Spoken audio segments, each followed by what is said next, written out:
अशा वेळेला कुठलंही मत प्रदर्शन करणं योग्य ठरू शकणार नाही.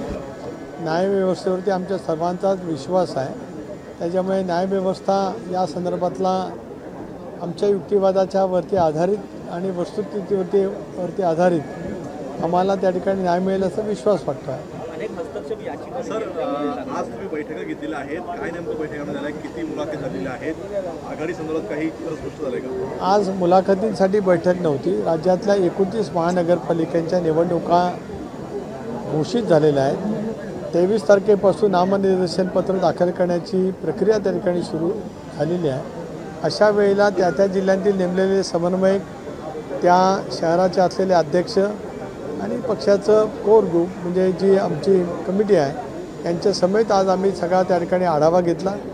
त्यामुळे विदर्भातील नागपूर, चंद्रपूर या महानगरपालिका, मराठवाड्यातील संभाजीनगर, जालना, परभणी, नांदेड, लातूर या महानगरपालिका, त्याचबरोबर ती उत्तर महाराष्ट्रातील नाशिक, अहिल्यानगर, जळगाव, धुळे या 4 महानगरपालिका, अशी महाराष्ट्रातील पिंपरी चिंचवड, पुणे, सांगली, इचलकरंजी, कोल्हापूर, सोलापूर या महानगरपालिका, त्याचबरोबर ती मुंबईच्या MMR रिजनमध्ये मोडणाऱ्या नवी मुंबईचा आढावा कालच घेतलेला होता, पण आज कल्याण, डोंबिवली, भिवंडी, पनवेलचा आढावा काल झालेला होता.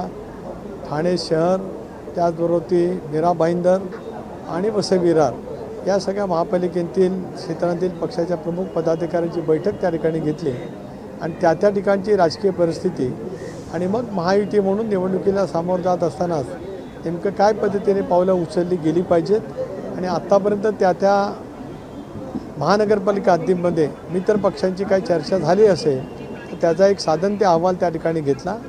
आज राष्ट्रीय अध्यक्षांची माझी भेट संध्याकाळी होईल. त्यावेळेला त्यांच्याजवळ माझी पूर्णपणाची चर्चा होईल. कार्याध्यक्ष प्रफुल्लभाई यांनासुद्धा मी त्या संदर्भातली माहिती देईन आणि कदाचित आमची आणि मुख्यमंत्र्यांची सुद्धा एकत्रित बैठक त्या ठिकाणी अपेक्षित आहे. ती झाली तर एकंदरीत राज्यातल्या या संबंध 29 महानगरपालिकेच्या निवडणुकीला कशा पद्धतीने महायुती म्हणून सामोरं जायचं आहे त्याचं एक धोरण त्या ठिकाणी ठरवलं जाईल. सर, महायुती असलं तरी अनेक ठिकाणी शिवसेना आणि भाजप हे दोघे एकत्र पाहायला मिळतात. राष्ट्रवादी कुठेतरी आपल्याला वेगळी पाहायला मिळते. किती ठिकाणी राष्ट्रवादी महायुतीसोबत असणार आहे, किती ठिकाणी वेगळे राहणार आहे? एक असं आहे की चर्चा जरूर तशा पद्धतीच्या ठिकठिकाणी सुरू आहेत. भारतीय जनता पक्ष, शिवसेना अशी चर्चा त्या ठिकाणी आहे. काल परवा मुख्यमंत्री महोदयांशी चर्चा झाल्याच्या नंतर आज मी अनेक भारतीय जनता पक्षाचे प्रभारी असलेल्या नेत्यांच्याजवळ सुद्धा चर्चा त्या ठिकाणी सुरू केलेली आहे. त्याच्यामुळे अपेक्षा अशी आहे की या सर्व निवडणुका राज्यभरामध्ये होत असतानाच महायुती म्हणून आम्ही त्या निवडणुकीला सामोरे जाऊ. काही जिल्ह्यांमध्ये भाजपकडून राष्ट्रवादीला हवं तसं प्रतिसाद मिळताना पाहायला मिळत नाही अशी तक्रार काही कार्यकर्त्यांनी केल्याचं कळत आहे. काय सत्यस्थिती आहे? एक असं की प्रत्येक महानगरपालिका क्षेत्रनिहाय वेगवेगळी राजकीय परिस्थिती त्या ठिकाणी आहे. स्वाभाविकपणाने जे त्या ठिकाणी सत्तारूढ किंवा ज्यांची संख्या अधिक होती ते अधिक संख्याबळ मागणं हा एक चर्चेतला भाग त्या ठिकाणी राहू शकतो. अशा वेळेला कार्यकर्त्यांच्या भावना जरूर त्या ठिकाणी असतात, परंतु महायुती म्हणून किंवा युती म्हणून चर्चा करत असताना चर्चेच्या अनेक फेरी किंवा अनेक टप्पे त्या ठिकाणी करावे लागत असतात. त्याच्यातून ज्या वेळेला आवश्यकता असेल तर प्रदेश पातळीवरसुद्धा हस्तक्षेप करण्याचा कार्य केला जाईल. त्या संदर्भात प्रदेश पातळीवरती सुद्धा आम्ही चर्चा नक्की त्या ठिकाणी करू आणि एकंदरीत या सगळ्या निवडणुका महायुती म्हणून सामोरं जाण्याच्या दृष्टीतून राष्ट्रवादी काँग्रेस पक्ष अनुकूल त्या ठिकाणी आहे. परंतु महायुतीमध्ये असताना काही ठिकाणी तुमच्या पदाधिकाऱ्यांचं काय सुरू होतं, विशेषतः पुणे, पिंपरी किंवा अमरावती अशा ठिकाणी तुमचा प्रतिस्पर्धी हा भाजपचा आहे प्रामुख्याने. मग अशा ठिकाणी अलायन्स करावे असा सूर तुमच्या स्थानिक नेत्यांचा आहे का? त्यांचं मध्ये प्रभाव काय येतो तुम्ही आत्ता जाणून घेतला? एक असं आहे की स्थानिक पातळीवरती यापूर्वीच्या निवडणुका लढत असतानाच आम्ही विशेष करून राष्ट्रवादी काँग्रेस पक्ष हा भारतीय जनता पक्ष किंवा त्यावेळेला असलेला शिवसेना युतीमध्ये होती त्यांच्या विरोधातच अनेक वर्ष आम्ही निवडणुका लढत आलो. लोकसभेच्या पूर्वी आम्ही NDAमध्ये जाण्याचा निर्णय त्या ठिकाणी घेतला. तो निर्णय आमचा सामूहिक निर्णय त्या कालावधीमध्ये होता. त्या पद्धतीने लोकसभेच्या निवडणुका आम्ही एकत्रितपणाने लढलो. त्याही पहिल्यांदाच लढलेलो आहोत. विधानसभेच्या निवडणुकासुद्धा आम्ही एकत्रित महायुती म्हणून लढलो. त्याही पहिल्या प्रथम आम्ही निवडणुका लढलो आहोत. आताच्या निवडणुकासुद्धा पहिल्यांदाच एकत्रितपणाने निवडणुका कदाचित लढल्या जातील.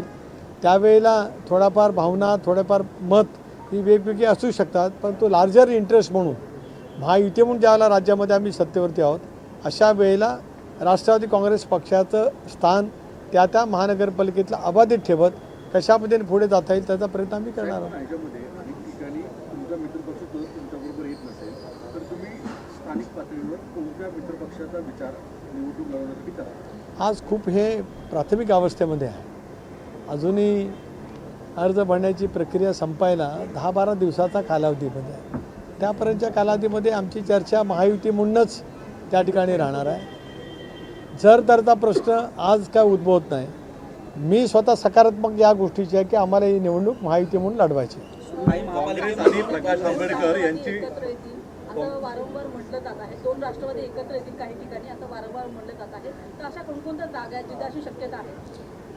त्या स्थानिक पातळीवरच्या कार्यकर्त्यांच्याकडनं काय वक्तव्य झाले असतील, परंतु प्रदेश पातळीवरती असा कुठलाही प्रस्ताव त्या ठिकाणी आलेला नाही. त्यामुळे आज या विषयावरती बोलणं अप्रस्तुत ठरेल.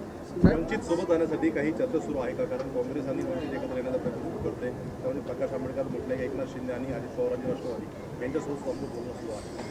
नाही, मला माहीत नाही. आंबेडकर साहेबांचं बाळासाहेबांचं जे काय त्यांनी वक्तव्य केलं असेल ते मी का माझ्या ऐकण्यात त्या ठिकाणी आलेलं नाही साहेब आणि माझ्या स्तरावरती तरी त्या संदर्भातली कुठली माहिती नाही. साहेब अनेक ठिकाणी मित्रपक्षामधले सहकारी होणे असं आहे, पण तरी देखील भाजप आणि शिवसेना शिंदे हे वेगवेगळ्या ठिकाणी स्थानिक पातळीवर एकमेकांच्या विरोधात येतात. आज अजितदादांच्या सांगली दौऱ्यामध्ये सुद्धा भाजपाचे उपमहापौर माजी महापौर उपमहापौरांना पण घेत आहे.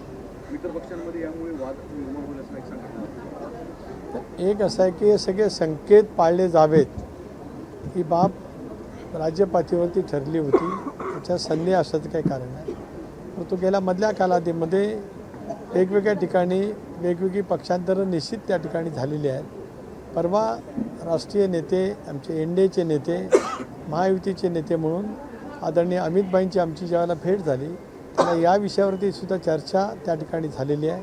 माननीय मुख्यमंत्री महोदयांजवळ परवा रात्री ज्यावेळेला तपशीलवार चर्चा मी आणि दादांनी केली त्यावेळेला सुद्धा हा विषय त्या ठिकाणी निघालेला होता.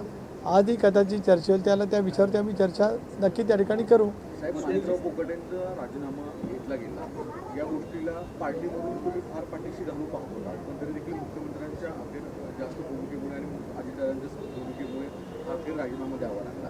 जर आज कोर्टामध्ये त्यांची केस परत स्टँड आहे त्यांना दिलासा दिला गेला तर काय विचार केला तर पार्टी प्रेसिडेंट म्हणून तुमचं काय स्टँड? नाही, मला एक पहिलं कळलं नाही की मुख्यमंत्र्यांचा वेगळा आग्रह होता, राष्ट्रवादीचं वेगळं मत होतं, माझं मत वेगळं होतं. असं कुठला शोध कुठला तुम्ही लावला?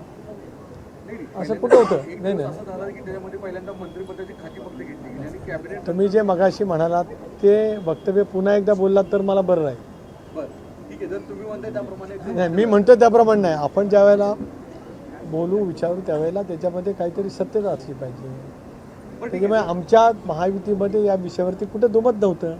शेवटी एक प्रक्रिया आहे, एक कायदेशीर प्रक्रिया, कायदेशीर निर्णय, त्या बाबतीमध्ये झालेले कायदा इतका कालावधी शिक्षेचा झाला तर काय होऊ शकतं हे देशभरामध्ये कायदा त्या ठिकाणी झालेला आहे.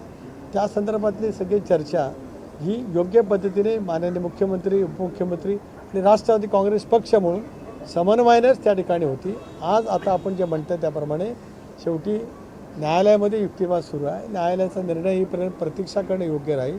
न्यायालयाचा निर्णय आल्याच्यानंतर त्या संदर्भात नंतरची पुढची चर्चा होईल. पण आज माणिकरावांचा राजीनामा पक्षाने पहिला स्वीकारला. पक्षाने तो माननीय मुख्यमंत्री महोदयांच्याकडे पाठवला. मुख्यमंत्री महोदयांनी तो राज्यपालांकडे पाठवला. त्यामुळे तो स्वीकृत झालेला आहे. पण मग जर जागा रिक्त होते तर ती तात्काळ परत बदली जाईल. पार्टी प्रेसिडेंट म्हणून तुमचा स्टँड काय राहणार आहे या संदर्भातला? कारण की अनेकांची नावं परत इच्छुकांची परत तुमच्याकडे सगळे अजून 24 ताससुद्धा राजीनामा मंजूर करून झालेला नाही. त्याच्यामुळे पुढचा प्रश्न आज काही येत नाही. आता या सगळ्या महानगरपालिकेच्या निवडणुका आहेत. योग्य वेळी त्या संदर्भातला योग्य निर्णय पक्षाच्या कोर ग्रुपमध्ये घेतला जाईल.